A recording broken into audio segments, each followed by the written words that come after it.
www.ecom.co.in और आपके supervisor ने आपको लॉगिन आईडी और पासवर्ड दिया होगा। वही पासवर्ड यहाँ डालेंगे। पासवर्ड डालने के बाद आप लॉगिन बटन पे क्लिक करेंगे। क्लिक करने के बाद आपका ये परिवार रजिस्टर का डेटा एंट्री का फॉर्म पेज खुल जाएगा। इस पे आप देख रहे हैं ये हेडिंग है हमारा परिवार रजिस्टर का, उसके जस्ट बगल में व्यू डाउनलोड का गाइडलाइन है और उसके बाद एंट्री टुडे का है, पीडीएफ मैपिंग है, लॉग आउट बटन है। आप सबसे पहले व्यू डाउनलोड गाइडलाइन बटन पे क्लिक करेंगे। वहाँ पे सारा प्रोसेस आपको अच्छे से समझाया है कि आपको डेटा एंट्री कैसे करनी है, कहाँ क्या चीज़ें फिल करनी है। आप इसे अच्छे से पढ़ लीजिएगा और चाहे तो आप इसे अपने फोल्डर में डाउनलोड करके भी रख सकते हैं। बिना पढ़े आगे डेटा एंट्री प्रोसीड मत करिएगा। उसके बाद उसके जस्ट बगल में एंट्री टुडे का काउंट है। इसमें ये अगर आप कोई भी एंट्री यहाँ डालेंगे, अगर एक परिवार की एंट्री आप करेंगे तो ये एंट्री टुडे का काउंट 1 हो जाएगा। मतलब जितने भी परिवार आप एंट्री करते जाएंगे उस हिसाब से एक दिन का एंट्री काउंट आपको दिखाने लगेगा। फिर यहाँ लॉग आउट बटन है, लॉग आउट कर देंगे आप। एंट्री करने के बाद आपके सुपरवाइजर ने आपको गाँव कोड भी दिया होगा, वही गाँव कोड आप यहाँ डालेंगे। गांव को डालने के बाद आप गांव का डेटा पाई पे क्लिक करेंगे। क्लिक करते ही आप देख रहे होंगे जनपद से लेकर गांव तक की सारी फील्ड्स ऑटो फिल हो चुकी है। उसके बाद आपको यहाँ पे रजिस्टर नंबर उस गांव को के हिसाब से उस गांव के जितने रजिस्टर होंगे वो आपको यहाँ शो कर जाएगा। उसमें से कोई पहला एक रजिस्टर सेलेक्ट करेंगे और उसको गेट पीडीएफ बटन पे क्लिक करेंगे। जैसे ही आप क्लिक करेंगे वो पीडीएफ डाउनलोड होके आपको यहाँ दिखने लगेगा और उसके बाद जो पीडीएफ नंबर आप सेलेक्ट किए होंगे वही पीडीएफ नंबर यहाँ पे भी आप सेलेक्ट करेंगे।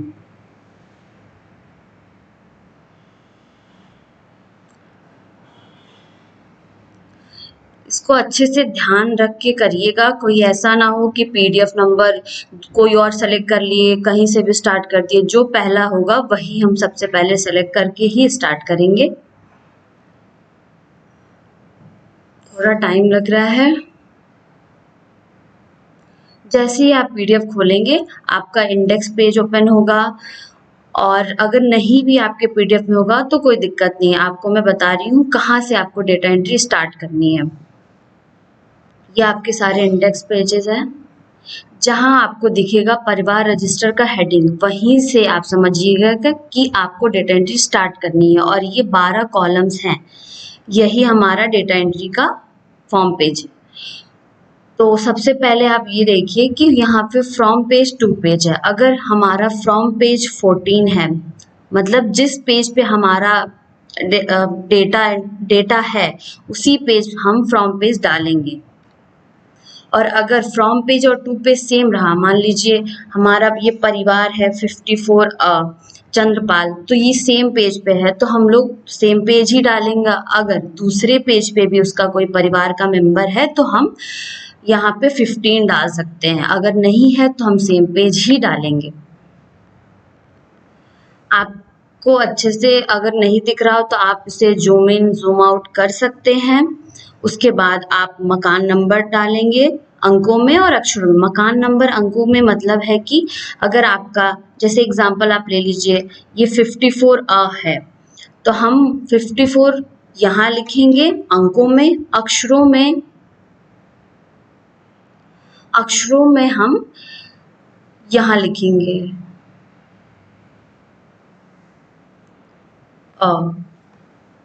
तो ये यहाँ होगा अगर आपका मकान नंबर बस अंकों में दिया हो तो बस अंकों में डाल दीजिएगा, अक्षरों में नहीं दिया हो तो नहीं डालेंगे। अगर अक्षरों में दिया है 54 अंकों में मतलब न्यूमेरिकल वैल्यू होगी, अक्षरों में मतलब आ है व है, जो भी है वो यहाँ पे आप डाल सकते हैं। और मैं आपको बता दूं परिवार स्प्लिट कैसे देखेंगे, परिवार कहाँ से कहाँ तक है। तो जैसे मान लीजिए बुद्धू का परिवार है आप देख रहे हैं बुद्धू के परिवार में गीता देवी लास्ट मेंबर हैं। तो आप ये देखिए इसके बीच में कहीं भी कोई मकान नंबर नहीं है, ना ही कोई प्रमुख का नाम है। इसका मतलब ये पूरा एक परिवार है। एग्जाम्पल ले लीजिए, दूसरे का भी मान लीजिए, ये मकान नंबर 54 है चंद्रपाल का। इसमें आप देखिए दो ही फैमिली मेंबर है, चंद्रपाल और रीता। तो ये हमारे एक फैमिली हो गई। ऐसे ही आप देख के करिए, अगर बीच में कोई मकान नंबर या प्रमुख का नाम होगा तो उसका मतलब ये है कि वो दूसरी फैमिली है। परिवार के प्रमुख का, जैसे एग्जाम्पल में ले लीजिए चंद्रपाल, तो हम यहाँ लिखेंगे चंद्रपाल।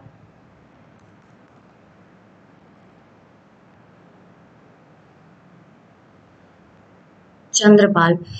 और जो परिवार के प्रमुख का धर्म होगा वही फैमिली मेंबर्स का भी धर्म होगा। एक ही बार हम सेलेक्ट करेंगे। यहाँ लिखा है हिंदू, तो हम हिंदू सेलेक्ट करेंगे। अगर हिंदू के बाद उसकी कोई पर्टिकुलर जाति दी है तो हम जाति लिखेंगे, नहीं दी है तो हम नहीं लिखेंगे। फिर जो हमारा परिवार के प्रमुख होंगे वही हमारे परिवार का सदस्य भी होगा, पहला सदस्य वही होगा। और अगर आपका मकान नंबर दिया है और परिवार के प्रमुख का नाम नहीं दिया है, जैसा कि आप देख रहे हैं यहाँ 54 यानी यहाँ प्रमुख का नाम नहीं दिया है, सिर्फ परिवार के सदस्य का नाम दिया है। तो जो परिवार का पहला सदस्य होगा वही हमारा परिवार का प्रमुख भी होगा। तो आप ये अच्छे से ध्यान में रखते हुए डेटा एंट्री करिएगा। जैसे हम यहाँ लिखेंगे चंद्रपाल।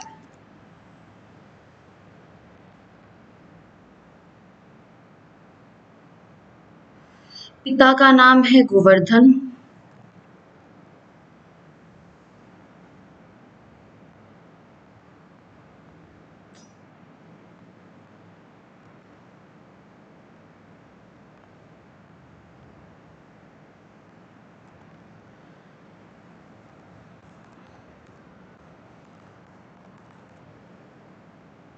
तो हम गोवर्धन लिखेंगे। वो पुरुष है कि महिला, तो यहाँ आपके ड्रॉप डाउन फील्ड्स हैं, आप पुरुष सेलेक्ट कर लीजिए। यहाँ आपको दिख रहा होगा। और जन्म तिथि, अगर मैं इसमें आपको 3 केसेस बता दे रही हूँ। अगर जन्म तिथि आपकी दी होगी तो आप जन्म तिथि पूरी डालेंगे। पहला केस ये, जैसे यहाँ दिया है चंद्रपाल का 20/6/1969, तो ये आप पूरी डालेंगे।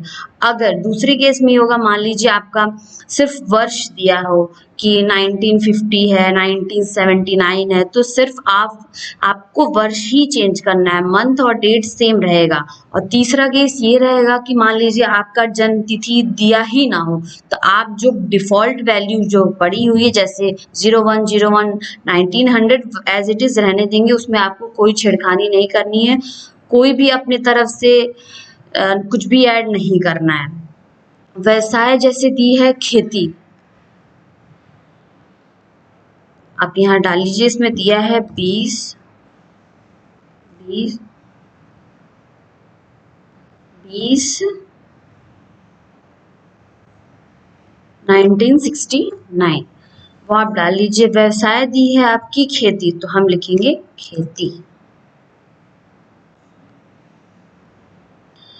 अब साक्षर है कि निराक्षर, अगर यहाँ आपका साक्षर लिखा है तो हम साक्षर वाले ड्रॉप डाउन में जाकर साक्षर सेलेक्ट कर लेंगे। अगर साक्षर सेलेक्ट करेंगे तो आपका योग्यता का भी एक फील्ड आ जाएगा। योग्यता अगर आपकी दी हुई है, जैसे मान लीजिए योग्यता यहाँ आपको दिख रहा है 5 से लेकर पूरा PhD तक है, अगर उसकी पर्टिकुलर कोई योग्यता दी है तो वो आप सेलेक्ट कर लीजिए। अगर आप योग्यता नहीं दी है और साक्षर आप सेलेक्ट कर रहे हैं तो आप <5 पे क्लिक कर दीजिए। और अगर संगिल छोड़े या मृत्यु का दिनांक भी दिया हुआ है तो आप मृत्यु का दिनांक लिख दीजिएगा। अगर नहीं दिया है तो आप मत लिखिएगा। संगिल छोड़े मृत्यु में ये है कि अगर मृत्यु हो गई है उसकी तो आप मृत्यु वाले पे सेलेक्ट कर दीजिएगा। अगर संगिल छोड़ दिया है यानी शादी हो गई है, छोड़ के चला गया है, गांव छोड़ के चला गया है, भाग गया है, जो भी है, तो उसका विवरण जो भी होगा आपके यहाँ फील्ड्स में दी होगी, उसमें से कोई भी आप एक लिख दीजिएगा। और आपको एक चीज और बता दूं, जैसे आप देख रहे हैं ये बुद्धू का परिवार है, यहाँ पे पहली लाइन कटी हुई है, तो इसका ये मतलब नहीं है कि ये लाइन, ये हमें डेटा एंट्री करनी ही नहीं है इस मेंबर की, आपको इसकी डेटा एंट्री करनी है।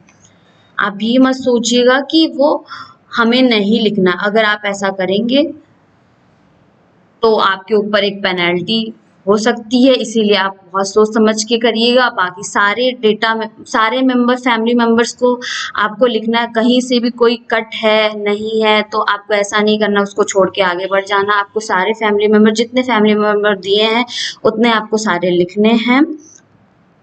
सारे फील्ड्स अच्छे से देख लीजिएगा, बिना पढ़े ऐसे मत फील्ड भर दीजिएगा। उसके बाद जैसे मान लीजिए यहाँ सेकंड मेंबर है रीता, तो हम नया सदस्य जोड़े पे क्लिक करेंगे और यहाँ रीता फिल करेंगे, रीता। और इसका